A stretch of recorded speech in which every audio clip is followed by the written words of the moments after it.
इन्ना ब्लैकमेल किया, मेरा पैसा मेरी जायदाद जनाब ने इन्ना कब्जा किते आ। SSP राजा इरफान आ गया। मैं अपील करना पर अल्लाह की अदालत थल्ला तुसानियां अदालत। जी अस्सलाम वालेकुम, क्या नाम है जी आपका? वालेकुम सलाम, गुलाम हुसैन नाज, ठीकरियां रहने वाला। ठीकरियां चक सवारी, ठीक है जी जी। क्या क्या मसला सुना, थोड़ा ब्रीफ करो सी। मसला ये है जी, ये जी दूसरी बीवी मैं की है वकास वसीम ते वकार निमार, ठीक है। एक बड़े भाई की बीवी सी। उस भाई माड़े दियां 2 शादियां। तो मैं शाट गल करना कि अगर मजीद ये जिन्होंने बंदियां मैं ना किसा अगर वो बुलाना चाहन तो मैं उस वेला हाजिर होता इंशाअल्लाह, ठीक है। इन्ना ब्लैकमेल किया, मेरा पैसा मेरी जायदाद जनाब ने इन्ना कब्जा किते आ। उल्टा सोशल मीडिया पर बदनाम करी रहे मेरे बड़े भाई की चौधरी मुंशी नाम उन्होंने, जिन्होंने कोई जनाब नहीं इस सिलसिले नाल कोई लैन देन नहीं। अगर ये प्रूफ करी दें जो चोर की सजा मैं भरने वास्ते तैयार हाँ। कौन कौन बदनाम कर रहा है? सोशल मीडिया करी रहा वकार वकास ते वसीम चौधरी शानवार साहब, ठीक है। एडी सोनी दूसरी बीवी है, उसने बेटे ने पहले खामन चो, ये बिल्कुल पहले खामन चो बेटे, ठीक है। ये रली के गैम करी रहे। दूसरा नंबर वो बीवी मेरी है, मेरे निकाह विच है। ये गार्ड 7वां गार्ड बदलाया ने। ये गार्ड केड़ी खातर असां इज्जतदार लोग का उत्थे घर विच इन्हां दियां बीवियां इन्होंने जनाब ने मां मेरी वो दनानी है। ये गार्ड माड़े खातर आते हैं भाई, सिक्योरिटी गार्ड रखे ने जी, सिक्योरिटी गार्ड रखे वो गैर कानूनी, ठीक है।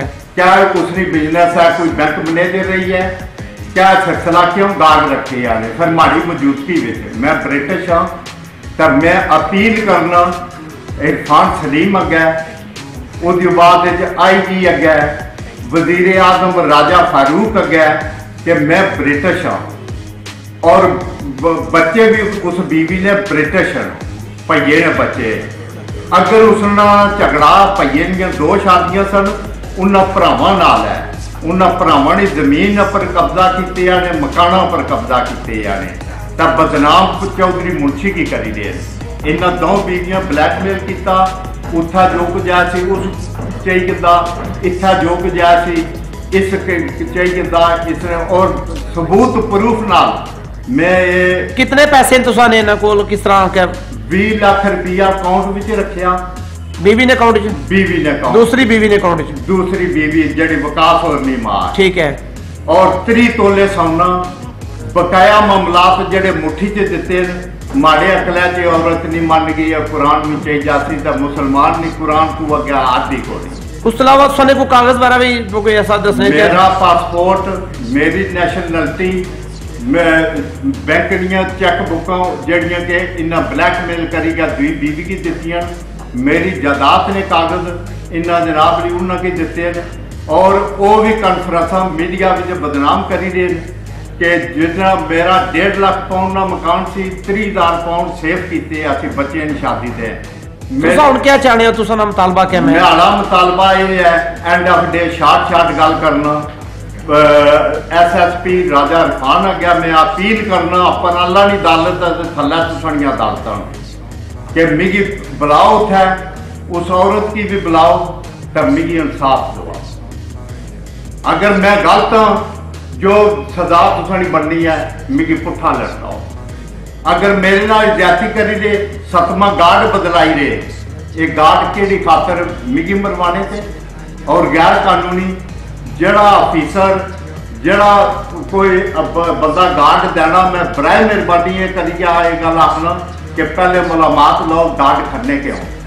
अगर मेरे पर कोई घाटा वाधा होया तो ये औरत जनाब ने जवाबदार है, तो ये बच्चे जवाबदार। तो मैं इस वजह तो तेरिया दायरिया गया अपील करना पर अल्लाह की अदालत है थल्ला तुसानी है। मिगी पेश करो, मिगी बुलाओ, मैं ब्रिटिश हाँ। तो अगर तुसा इंसाफ ना देसो तो दसो मैं अगे क्या करा।